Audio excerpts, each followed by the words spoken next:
Tak biasa dengar. Yang Mak Bebel membahagiakan. Tak tahu kita tak dapat ni. Duitnya makan lah. Apa dia? Tengah makan. Tengah makan tapi dia tak Bebel. Mana? Oh. Dah jalan makan. Kalau dah bagi makan sekali dah lah. Zaman-zaman COVID ni malas nak pergi beli mana. Nanti habis susah dia makan lagi. Minta tu cik shampoo pun memang tak dapat cik shampoo. Ada dulu kedai cik mak. Assalamualaikum warahmatullahi wabarakatuh. Tak bakal cakap je lah, Mama. Ada pun shampoo ni. Okey, ada yang keluar rumah lagi?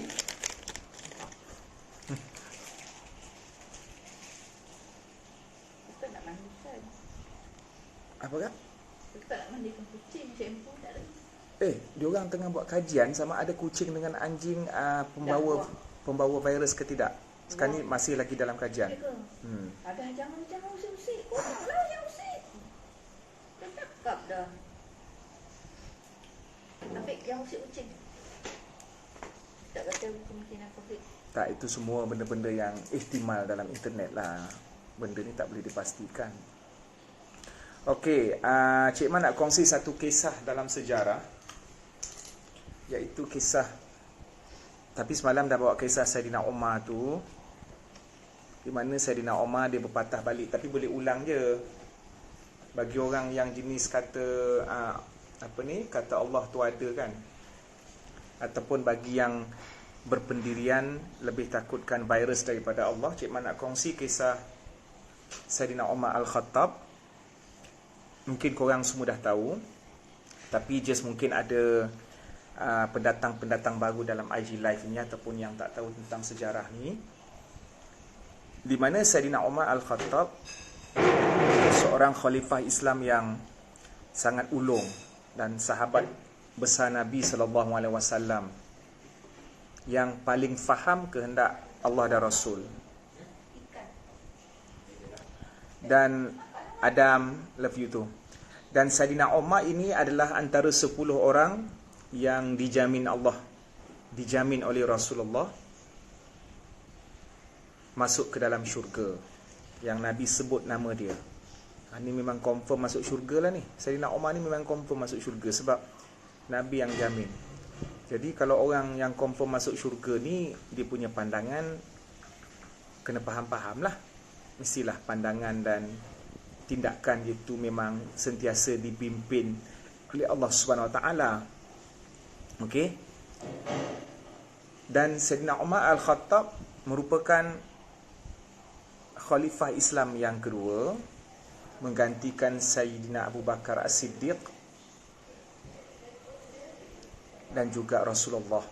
Maknanya selepas Rasulullah wafat, yang menggantikan baginda ialah Abu Bakar As-Siddiq. Itu khalifah yang pertama. Khalifah ni maksudnya pengganti. Kemudian selepas Sayyidina Abu Bakar wafat, meninggal dunia, yang menggantikan khalifah ialah Umar Al-Khattab. Umar Al-Khattab khalifah Islam yang kedua dan mendapat gelaran Amirul Mukminin yang pertama. Amirul Mukminin ini maksudnya pemimpin orang-orang yang beriman. Okey. Jadi itu kedudukan Sayyidina Umar lah. Cik Man nak kongsikan kedudukan Sayyidina Umar Al-Khattab. Dan ada beberapa pendapat beliau yang dipersetujui oleh Allah Subhanahu Wa Taala, yang dirakamkan Allah. Pendapat Sayyidina Umar, pendapat dan pandangan Sayyidina Umar dipersetujui oleh Allah dan dirakam oleh Allah di dalam Al-Quran. Ini Cik Man nak kongsi tentang kedudukan Sayyidina Umar. Ini bukan, Sayyidina Umar ni bukan orang yang biasa-biasa. Dia memang yang outstanding dalam sejarah. Dia bukan jenis orang yang beribadah melulu, tapi dia faham. Insan yang paling faham kehendak Allah dan Rasul. Okay, selepas Nabi wafat, kemudian Sayyidina Abu Bakar meninggal dunia, maka yang mengambil tampuk pemerintahan khalifah Islam ialah Umar Al-Khattab. Satu hari, okey, maknanya dia presiden lah. Khalifah ni maksudnya presiden yang memerintah seluruh planet bumi ni. Dan dia punya putrajaya ni ketika itu Madinah. Madinah adalah pusat pemerintahan Islam. Madinah tu sama macam Putrajaya. Okey. Jadi satu hari Sayyidina Umar berangkat menuju ke Jordan, ke negara Syam. Menuju ke negara Syam. Jordan lah kita katakan, batasan-batasan negara antaranya Jordan. Dan dalam perjalanan, dalam perjalanan Sayyidina Umar bertembung dengan seorang lagi sahabat besar Nabi, hulu balang, otai, iaitu Abu Ubaidah ibnu Al-Jarrah. Abu Ubaidah ibnu Al-Jarrah. Okey. Sayyidina Umar ni presiden. Jadi dia punya gubernur-gubernur, dia punya wakil rakyat Abu Ubaidah Al-Jarrah, Abdurrahman bin Auf dan sahabat-sahabat yang lain lah, selain daripada rakyat-rakyat dia yang terdiri pada kalangan tabi'in yang tak sempat jumpa Nabi. Jadi dalam perjalanan tu dia bertemu dengan Abu Ubaidah ibnu Al-Jarrah, salah seorang daripada gubernur di bawah pemerintahan Sayyidina Umar. Maka bila bertembung itu, sebab dia orang memang deal untuk berjumpa. Sayyidina Umar nak menuju ke Jordan, masa tu Abu Ubaidah ditugaskan di Jordan, di Syam. Tapi tiba-tiba dia jumpa Abu Ubaidah di tengah jalan. Maka Sayyidina Umar pun tanya, kenapa jumpa kat sini, babe? Kan kita dah deal nak jumpa dekat Syam, dekat Jordan. Nama lama dia Syam. Kenapa jumpa kat tengah-tengah jalan? Kenapa kau datang ke sini? Kenapa tak tunggu aku? Macam tu lah. Kan aku dah hantar WhatsApp. Okey. Kemudian Abu Ubaidah kata, Abu Ubaidah ini Nabi sebut di dalam satu hadis yang disahihkan oleh Al-Albani, setiap umat itu ada pemegang amanahnya. Dan pemegang amanah untuk umat ini, itu umat Nabi Muhammad, adalah Abu Ubaidah ibnu Jarrah. Itu dia punya kelebihan yang telah disaksikan oleh Nabi. Dia adalah pemegang amanah. Ini kedudukan Abu Ubaidah. Tinggilah. Bahkan antara keistimewaan ataupun kedudukan lain Abu Ubaidah ni, dia pernah dicalonkan untuk menjadi khalifah oleh Abu Bakar As-Siddiq. Tapi ketika itu orang memilih Abu Bakar As-Siddiq. Dan Sayyidina Umar pernah mencalonkan Abu Ubaidah ibnu Al-Jarrah untuk menggantikan dia nanti sebagai khalifah. Tetapi tak sempat sebab Abu Ubaidah meninggal dunia dulu sebelum Umar. Jadi selepas Umar, yang menggantikan khalifah ialah Uthman bin Affan. Uthman bin Affan, khalifah Islam yang ketiga. Kalau tak ikutkan Sayyidina Umar, dia mencalonkan Abu Ubaidah. Tapi Abu Ubaidah usianya tak panjang. Okey, itu cerita lain lah Abu Ubaidah lah. Sekarang ni kita nak kembali balik. Sayyidina Umar dalam perjalanan menuju ke Jordan, menuju ke Syam, maka dia bertembung dengan Abu Ubaidah di tengah-tengah jalan. Maka Sayyidina Umar pun tanya, kenapa jumpa dekat sini? Kenapa kau datang sini? Kenapa tak tunggu aku sampai ke Jordan ataupun sampai ke Syam? Maka Abu Ubaidah pun memaklumkan kepada Umar, tuanku, sekarang ini sedang tersebarnya satu wabak di Syam. Sedang tersebarnya satu penyakit menular di Syam. Ta'un, penyakit berjangkit. Okey. So Sayyidina Umar pun dia duduk sekejap dekat kawasan situ. Dan dia mengambil pendapat-pendapat daripada beberapa tokoh-tokoh sahabat ataupun orang-orang di situ, sama ada nak teruskan perjalanan ke Syam ataupun patah balik ke Putrajaya, ke Madinah. Jadi ada di kalangan orang-orang di situ yang mencadangkan supaya patah balik. Dan ada yang mencadangkan supaya teruskan juga. Sebab Sayyidina Umar ni bukannya saja-saja nak pergi Syam. Dia bukannya buat cuti-cuti Madinah. Dia memang urusan negara, khalifah. Mestilah ada urusan penting untuk menuju ke Syam. Jadi antara yang mencadangkan Sayyidina Umar untuk meneruskan perjalanan ke Syam yang sedang dilanda wabak itu adalah Abu Ubaidah ibnu Al-Jarrah. Teruskan. kata Abu Ubaidah. Kerana tuan sedang melakukan satu perkara yang penting. Okey? Baik. Kemudian selepas itu ada suara yang berpendapat berbeza dengan Abu Ubaidah, mengatakan bahawa tak boleh, tuan kena kembali ke Madinah. Kami tak nak tuan dijangkiti wabak tersebut.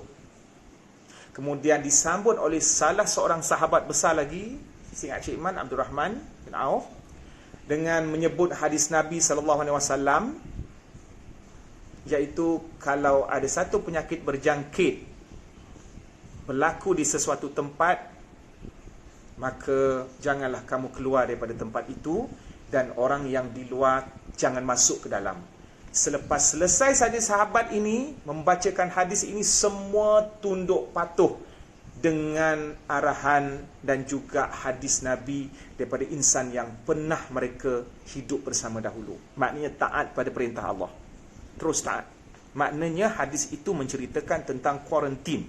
Aku tiba-tiba jadi sebab bila sebut pasal sejarah ni, sebab kita tahu bagaimana Umar dan kemudian kita semua rindukan Nabi. Maknanya bila sahabat tadi membacakan hadis Nabi tentang kuarantin, semua terdiam dan semua terus faham. Maknanya mesti patah balik. Diorang memang faham Allah tu ada. Diorang memang lebih takutkan Allah daripada wabak dan virus. Tapi hadis Nabi ni diorang faham dengan sudut kefahaman yang tepat. Ini sahabat Umar Al-Khattab. Tidak ada yang lebih hebat daripada Umar Al-Khattab. Tidak ada yang lebih hebat daripada kefahaman Umar Al-Khattab. Bahkan yang paling rendah di kalangan sahabat pun tahapnya tidak dapat ditandingi oleh mana-mana wali Allah yang paling tinggi pada zaman ini ataupun mana-mana zaman. Itu hebatnya. Itu hebatnya golongan sahabat. Mereka disaksikan untuk masuk ke dalam syurga. Okey, selesai. Kemudian Umar pun berpatah balik ke Madinah setelah mendengar hadis itu. Tapi sebenarnya Cik Man ada tertinggal sesuatu. Kalau sebelum dibacakan hadis Nabi tadi tu, Abu Ubaidah bertanya balik kepada Umar Al-Khattab ketika Umar nak ambil keputusan balik.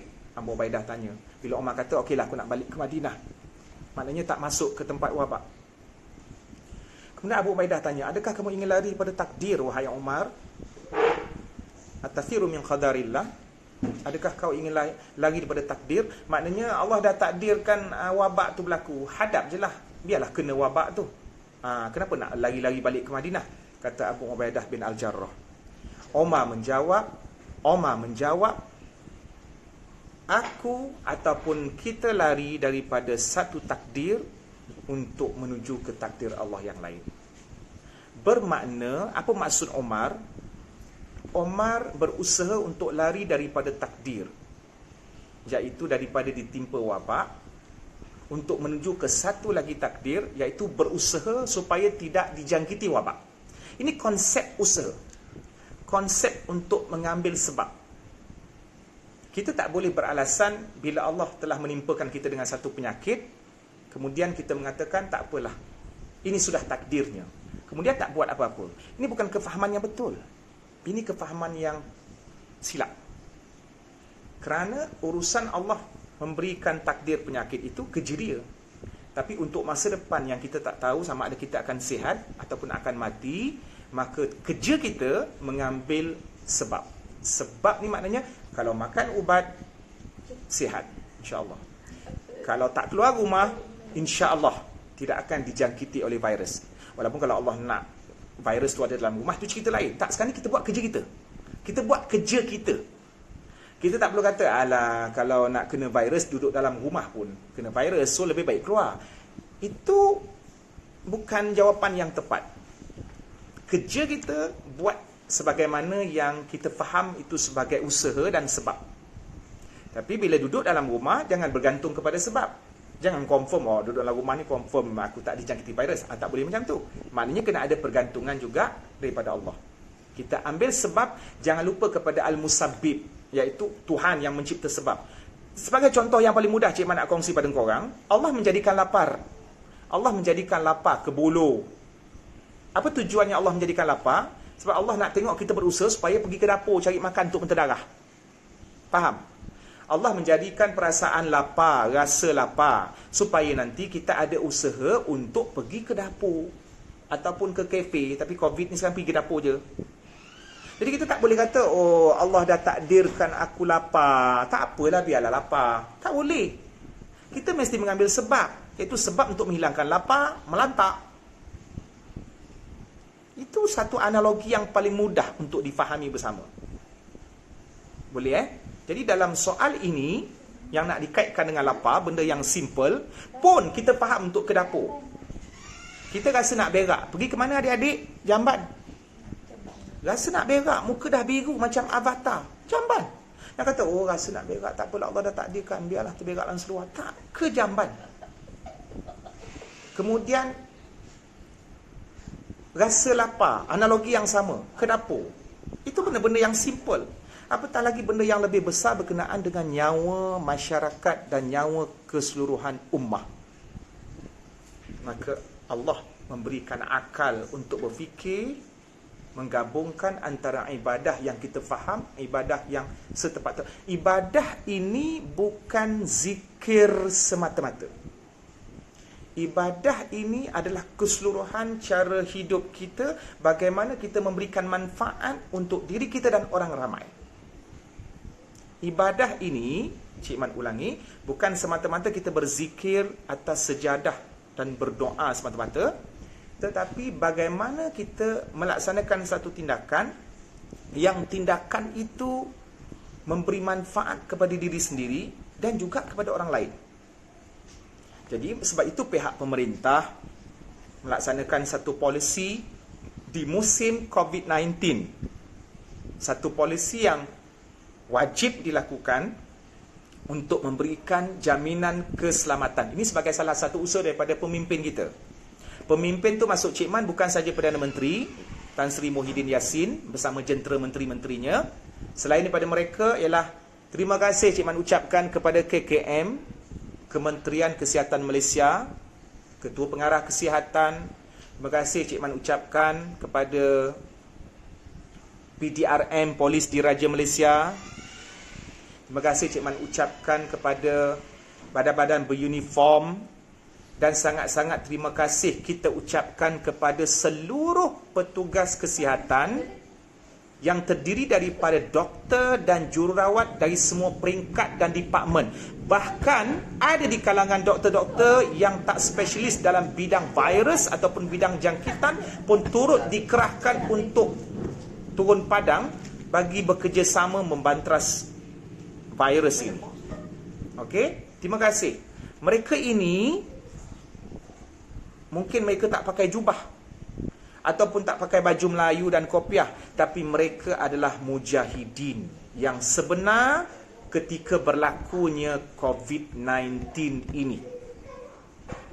Mereka benar-benar memahami tuntutan yang diperintahkan oleh Allah dalam soal menjaga nyawa. Menjaga nyawa. Ini bukan nak ibadah seorang-seorang. Kalau kau degil juga keluar, kau pergi ke tempat ibadah luar rumah dengan alasan untuk mendekatkan diri dengan Allah, engkau telah menyebabkan nanti merebak dan di masa-masa akan datang satu dunia tak boleh keluar beribadah.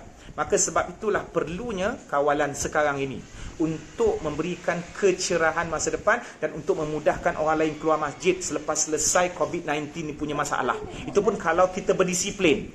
Alright? Itu pun kalau kita berdisiplin. Selesai. Jadi maknanya tak lupa juga kepada makcik-makcik cleaner. Pakcik-pakcik cleaner yang sentiasa menjaga kebersihan. Ini adalah jurutera kebersihan. Mereka sedang berjihad pada bidang masing-masing. Mungkin bagi kita, kerja diorang ini pegang penyapu, pegang mop dekat toilet, dekat lantai, bagi kita mungkin biasa-biasa, tapi sangat-sangat tinggi dan mulia di sisi Allah. Dan terima kasih kepada masyarakat, kepada netizen dan juga kepada rakyat Malaysia yang cuba berusaha untuk berdisiplin mematuhi arahan pemerintah. Ini bukan soal politik. Ini soal pematuhan kepada pemerintah yang Allah telah berikan signal dalam Quran. Ati'u Allah wa atiur rasul wa ulil amri minkum. Taatlah kepada Allah dan taatlah kepada Rasul dan pemimpin di kalangan kamu. Jadi kita ada pemimpin, Perdana Menteri, Yang di-Pertuan Agong, Perdana Menteri dan jenteranya. Dan kita ada pemimpin dari segi agama, Menteri Agama, mufti-mufti yang mengeluarkan fatwa-fatwa. Diorang keluarkan fatwa tu bukan sesuka hati diorang.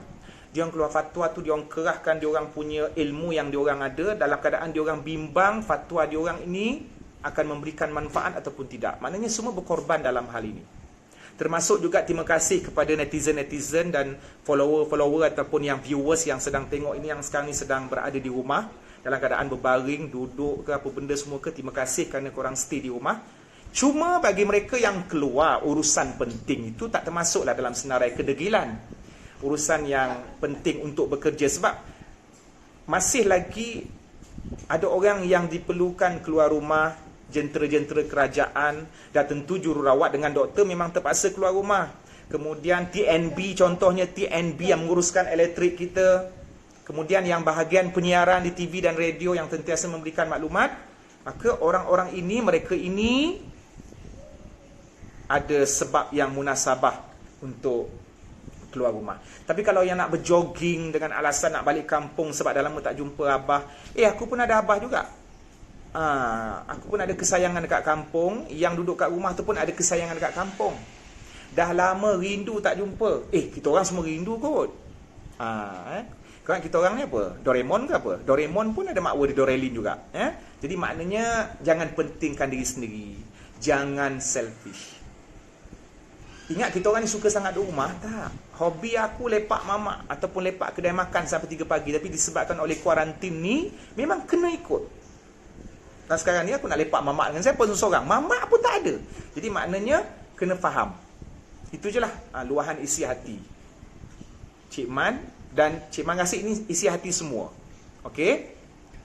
Jadi itu je lah yang Cik Man nak kongsikan pada adik-adik sekalian, pada netizen, pakcik-makcik. Minta maaf kalau kita nak menegur tu, ialah janganlah elakkan daripada mengeluarkan perkataan kasar. Tapi sebenarnya dalam hati tu rasa macam nak mencarut kan.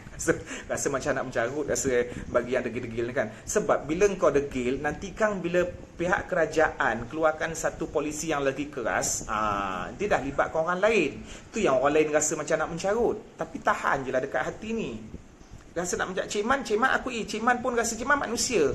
Jadi nak mencarut tu memang ada lah, terlintas benda tu. Tapi tak boleh lah, sebab kita memang kena utamakan akhlak dan seumpamanya lah. Tu so. Tapi bila ada kawan-kawan kita yang buat video yang dia mencarut pada orang-orang yang degil, itu yang dia rasa tertekan. Sebab dia orang dah boleh ikut peraturan dalam rumah. Tiba-tiba ada orang lain suruh nak santai apa semua di luar rumah dalam keadaan yang tak ada sebab kukuh. Jadi itu sekarang ni zaman tekanan. So bila zaman tekanan, kita kena banyakkan bersabar. Banyak benda lah yang Allah nak uji kita lah, selain daripada muhasabah pada diri kita yang banyak kesilapan dan seumpamanya. Okey. Itu je lah.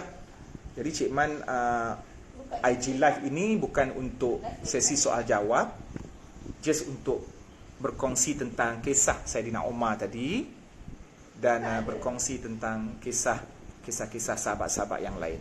Alright.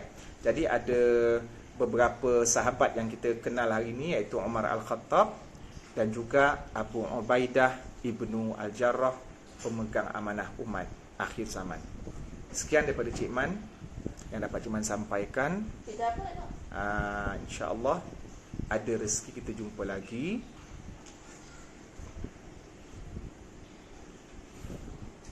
Besok semayang ke tidak? Pihak pemerintah itu dah keluarkan polisi tentang ditutup masjid. Ditutup masjid, maknanya larangan untuk semayang Jumaat. Bukan larangan semayang tu, tapi larangan berkumpul. Jadi semayang Jumaat esok digantikan dengan zuhur. Sembahyang Jumaat digantikan dengan sembahyang zuhur. Boleh faham kan di situ? Sembahyang Jumaat digantikan dengan sembahyang zuhur.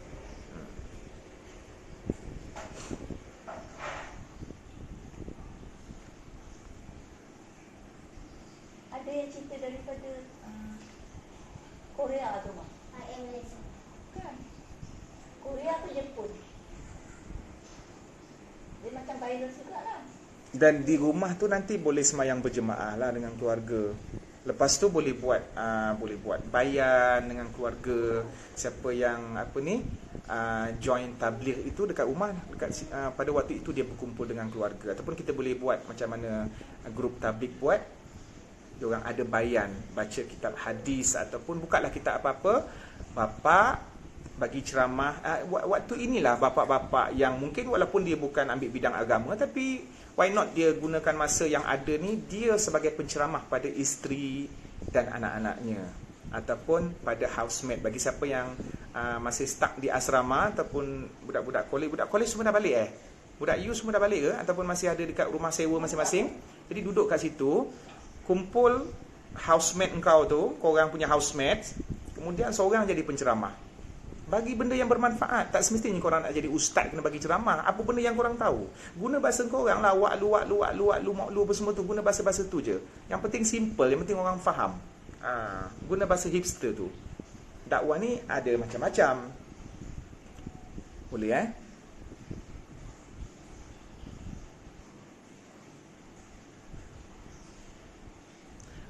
masih dekat Hairi Zahri, masih di Poli. Hairi Zahri Poli mana? Oh, maknanya tak semua budak you balik lah Okey, mana yang stay tu stay dekat sana sampai 30, last 31 sampai 31, sikit je lagi. Orang lambat balik tu. Orang terlambat tu. Maknanya budak you ataupun budak college yang ada lepak di rumah rumah sewa masing-masing, stay je. Sebab nanti Kang, kalau tiba-tiba ada kerahan tentera Kang, memang tak ada maaf bagimu. Kan? Sekarang ni nak elakkan tentera keluar. Upsi. Okey, Upsi ada stay di sana. Okey, Upsi stay dekat sana. Terima kasih. Cik Man pun ada program dekat Upsi hujung bulan ni, tapi dibatalkan. Dengan asalnya program dengan Haliza Helmi kot rasanya. Tapi batal lah.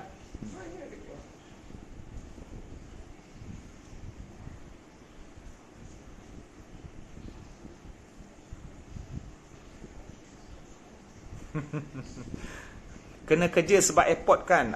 Siapa yang kerja dekat airport, maknanya jentera kerajaan, jentera masyarakat. Dan terima kasih kepada ada dekat dalam ni yang GrabFood. Apa kita kata, perkhidmatan Food Panda, GrabFood. Ada sesiapa di sini yang kerja GrabFood, maknanya yang hantar-hantar makanan. Terima kasih sebab berkhidmat kepada kami yang memang tak boleh keluar rumah. Hati-hati bagi siapa yang order makanan melalui GrabFood ataupun Food Panda ni, whatever lah, itu yang perhantaran makanan tu, tuan rumah yang order tu kasih-kasihlah diorang hand sanitizer yang lebih-lebih ke, ataupun yang mask dan seumpamanya. Terima kasih banyak kepada yang terlibat dengan food delivery ni, rider semua, bawa motor hati-hati.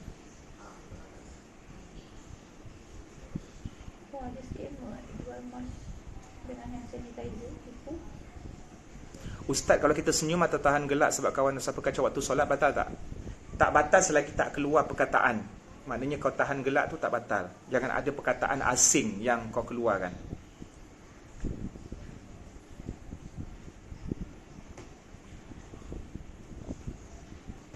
Jenazah mangsa diuruskan dengan tayamum. Maknanya jenazah yang kena COVID-19, dia dikafankan, kemudian ditayamumkan. Ambil debu, muka dengan tangan, kemudian terus ditanam.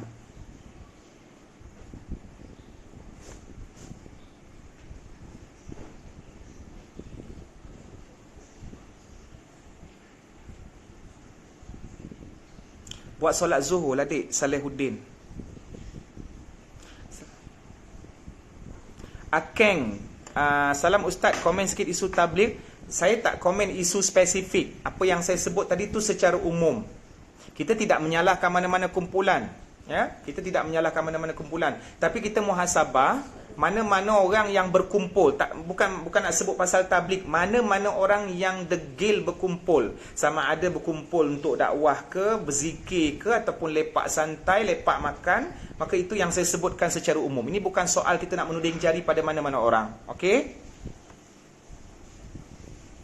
Jangan lupa orang kerja telekomunikasi, ada internet dapat. Okey, terima kasih kepada orang yang bekerja di bahagian telekomunikasi, bahagian TNB, elektrik semua, air, tu jentera masyarakat.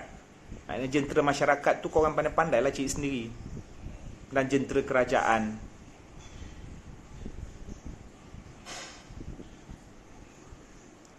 Mana-mana company yang tak ada, yang tak essential tu, kalau boleh orang kata dapatkan cuti.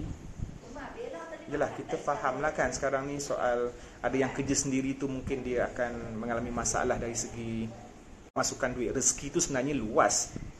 Jadi kita sama-sama doakan semoga urusan semua orang dipermudahkan.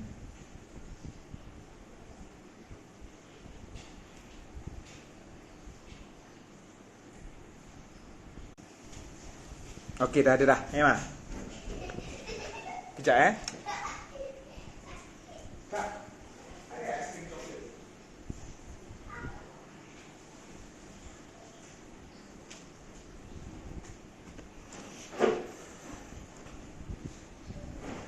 Okey, Cik Man, kalau jenazah tu pakai braces, kalau jenazah tu pakai braces, Wifi ada. Dah reset. okey. Okey, dia tadi ada masalah kat sini. Ada masalah kat sini. Okey, clear tak?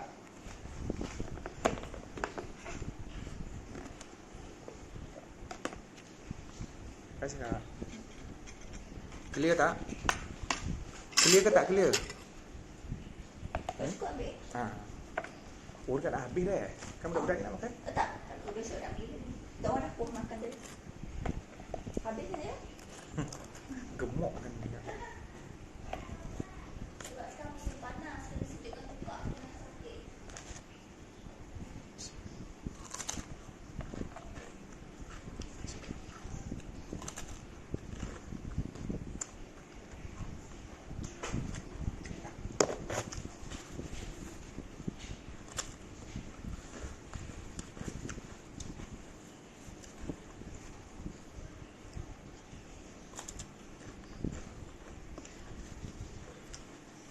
Okey. Tadi ada yang tanya 14875 kan dah keluar keputusannya semayang besok, semayang zuhur di rumah. Takkan kau tak tengok internet, Wan? Janganlah kau gelambah kat sini pula. Kan keputusan dah keluar, besok semayang zuhur kat rumah. Okey, COVID-19 mati syahid ke tidak? COVID-19 ini ada sebahagian ulama yang mentakrifkan dia sebagai wabak, iaitu wabak ataupun ta'un. Jadi ta'un disebut dalam hadis sebagai salah satu daripada mati syahid.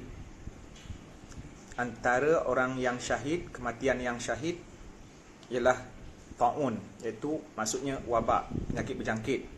Dan sebahagian daripada ilmuwan Islam mendefinisikan penyakit berjangkit itu sebagai ta'un, dan COVID-19 ini penyakit berjangkit, maka dia ta'un, maka dia termasuk dalam kategori dalam hadis ini, iaitu antara yang mati syahid ialah disebabkan ta'un, kemudian disebabkan mabtun, iaitu sakit dalam perut, whatever sakit dalam perut, kemudian orang yang ditimpa runtuhan, mati lemas dan seumpamanya. Okey, itu. Kemudian tadi ada soalan. Bismillah.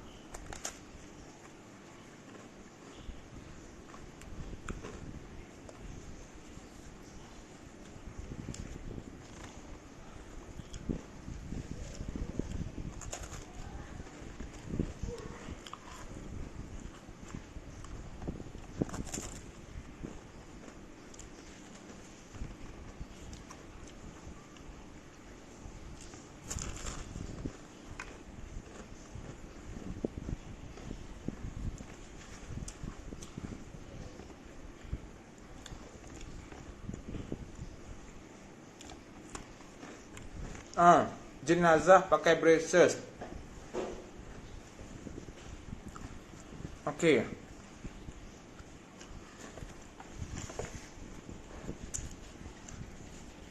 Jenazah pakai braces.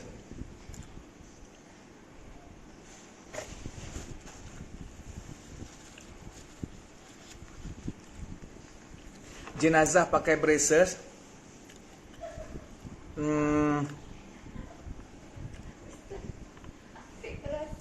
Tidak wajib untuk mencabut braces ataupun gigi palsu daripada jenazah ketika nak mengkebumikannya, kerana keberadaan braces dan gigi palsu itu tidak akan memberi kesan nasibnya di alam barzakh, kecuali kalau ada benda-benda dalam badan ini yang berharga dan bernilai, boleh diambil, tapi dengan syarat tidak menyeksa dan tidak merosakkan mayat.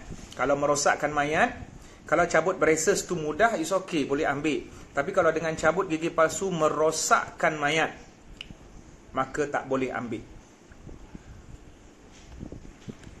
Jadi kalau ada seorang meninggal, dia ada gigi palsu, tak cabut pun tak apa. Dan gigi palsu tu tak menyebabkan dia diseksa di sana.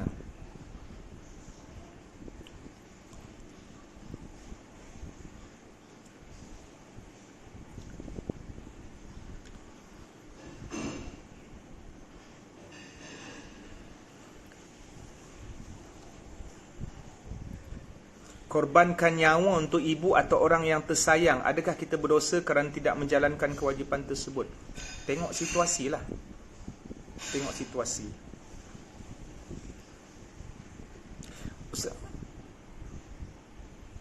Okey, Ustaz, pagi tadi saya nampak gambar kat Twitter pasal jenazah.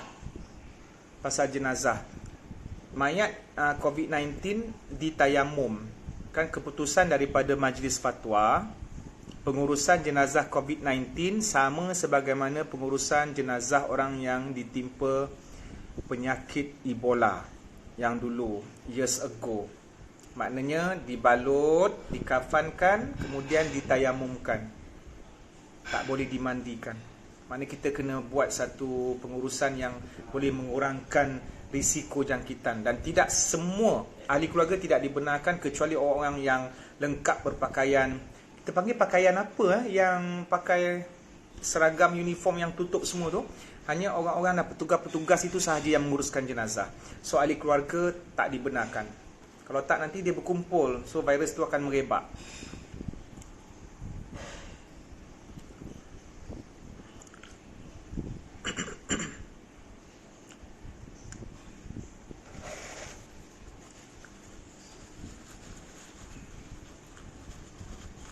Hazard suit John Stock, Ustaz di Seremban. Ustaz, mohon pencerahan bacaan Yasin diniatkan untuk berhajat, contoh dijauhkan. Boleh kita berdoa? Kita membaca Al-Quran dengan niat doa.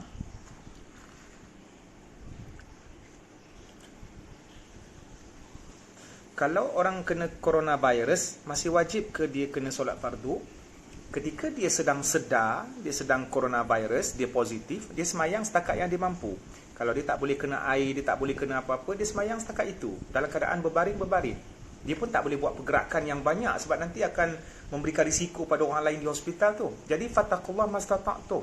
Bertakwalah kepada Allah setakat yang kamu mampu.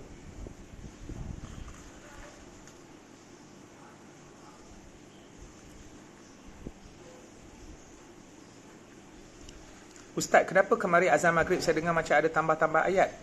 Ya Allah, ya Tuhanku. Korang tengok internet ke tidak ni? Kan benda tu sudah diwartakan. Kalau jenazah pakai fake braces, wajib tak cabut braces tu? Fake braces ke, ori braces ke, benda tu yang penting bukan unsur asal tubuh badan kita. Tak kira fake ke tak fake. Asalkan benda yang bukan asal. Apa benda yang asal dalam badan kau? Tulang kau, kemudian kulit kau, benda asal. Kalau braces tu dah namanya bukan benda asal, tak kira fake ataupun ori. Apa, engkau lahir-lahir dulu tiba-tiba ada braces keluar dengan kau sekali? Tak kan? Maknanya benda tu bukan benda yang asal daripada tubuh badan kau.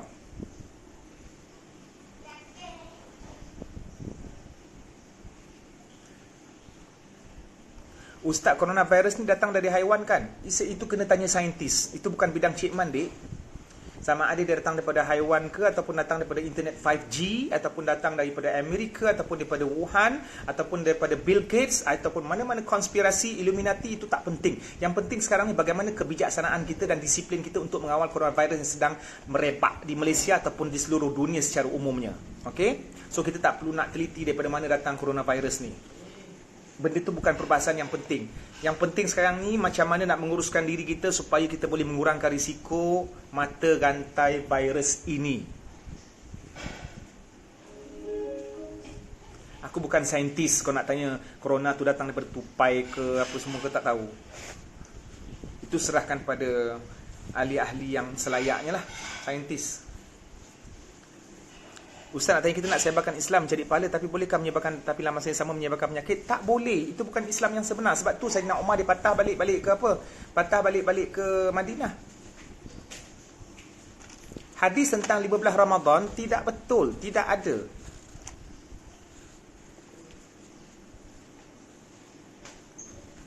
Dan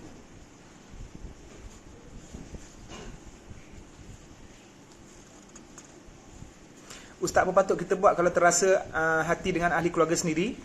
Jumpa dia dan minta maaf. Sebab syaitan memang suka kita bergaduh dengan ahli keluarga sendiri.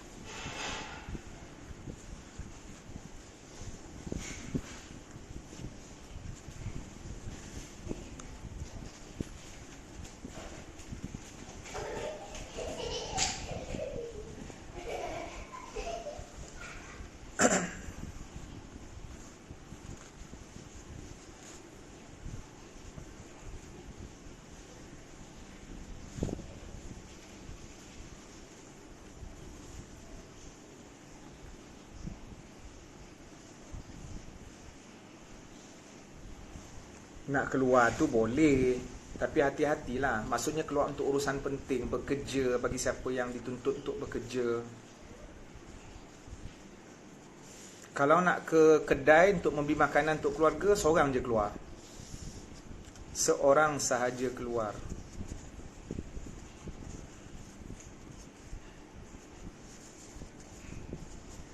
Contohnya rumah tu ada 10 orang, seorang je keluar.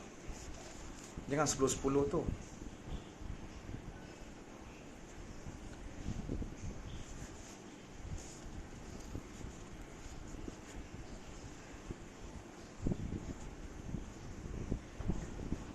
Cik Nap Wapi. Cik Nap, dia dah makin besar, dah makin gemuk dah, Wapi.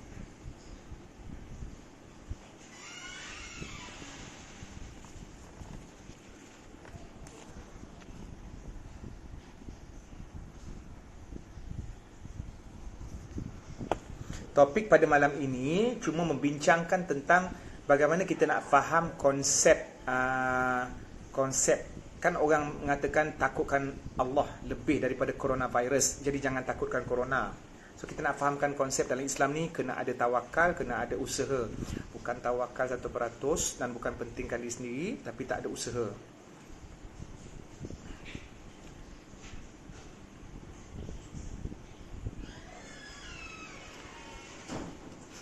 Orang Negeri Sembilan. Cik Man, macam mana kalau hati kita tak tenang, apa yang kita perlu buat? Berzikir. Ala bidzikrillahi tatmainnul qulub. Ketahuilah dengan mengingati Allah, hati akan menjadi tenang.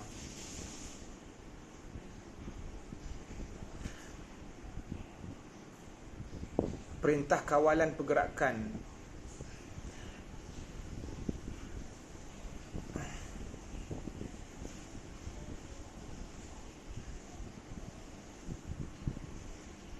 Cik Man, virus corona ni daripada Dajjal ke? Dajjal belum keluar lagi, dik. Macam mana dia nak bagi virus ni? Macam mana cara yang bagus untuk menegur rakan yang selalu mencarut? Nasihat yang baik dan doa supaya dia berubah.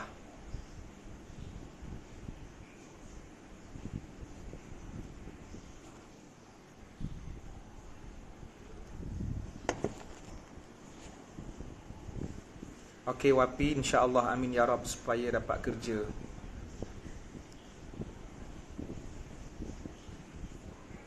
Virus corona ni daripada Illuminati ke? Itu bukan bidang Cik Man nak menentukan, nak decide dia daripada from where virus corona ni. alkohol dalam sanitizer tu tak ada masalah. Itu bukan alkohol yang dibuat untuk arak. Itu adalah sintetik. Dan dia tidak memabukkan sebab penggunaannya adalah luar, bukannya kita minum. Jadi dia tidak membatalkan wuduk dan bukan najis.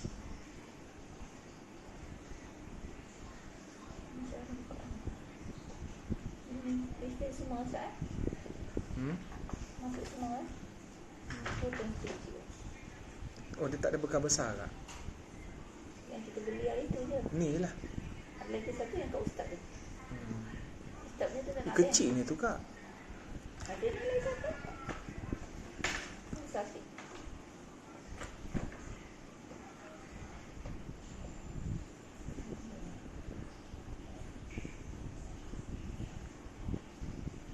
Kaki masuk besi kena keluarkan ke sebelum kebumikan? Tidak perlu.